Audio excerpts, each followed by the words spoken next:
Kia ora, New Zealand. Thanks very much for joining us. I'm Philip Duncan with your weekend weather update and the outlook for all of next week. Now, I will be honest with you, I wrote a story this week talking about next week being dominated by westerlies, and this is probably the most wrong I've been in a long time. Next week's dominated by easterlies now, which is the opposite.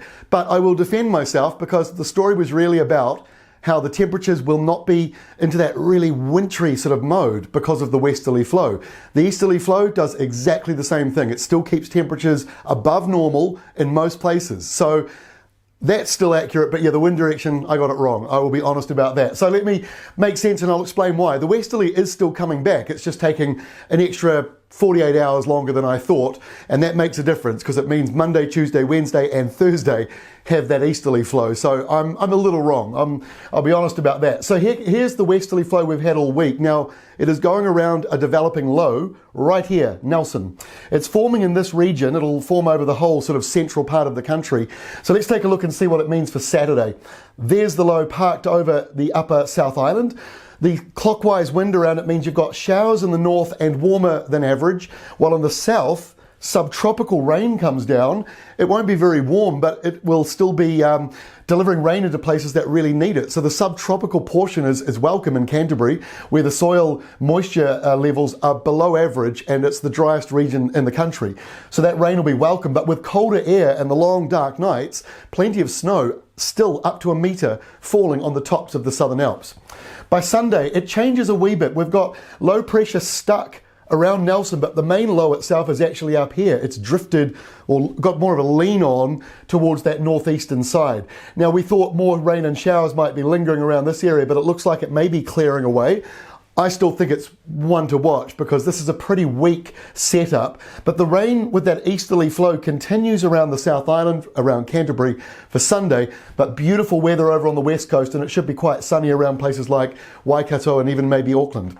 Now let's go through next week. Monday, we've got low pressure to the north, so that's the low we had over the weekend. It slides up there, big high to the south.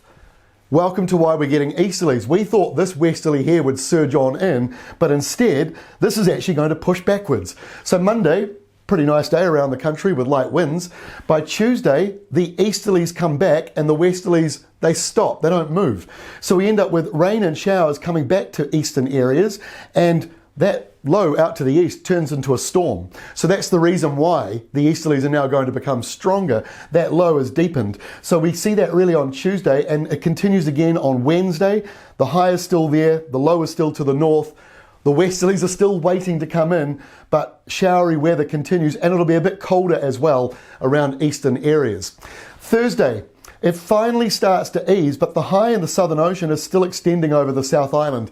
Now, it is warmer than average. Despite the high, frosts are not really widespread next week. We will be seeing a few around the South Island, potentially a couple of light frosts in the north, but it is this easterly flow, whether it's coming from that side or the westerly coming from that side. If it's coming from sideways, that doesn't usually change our temperatures. In fact, it usually lifts them up a little bit because of our mountains and ranges when the wind goes over it.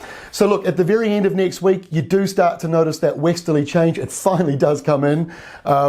So we're somewhat accurate there. The high is stuck over Australia, so that's the real driver of a lot of the weather patterns at the moment.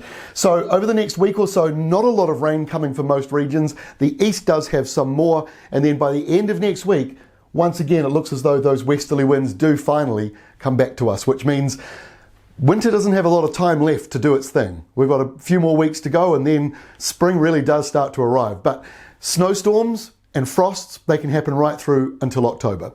That is all from me. Have a great weekend. We'll see you on Monday.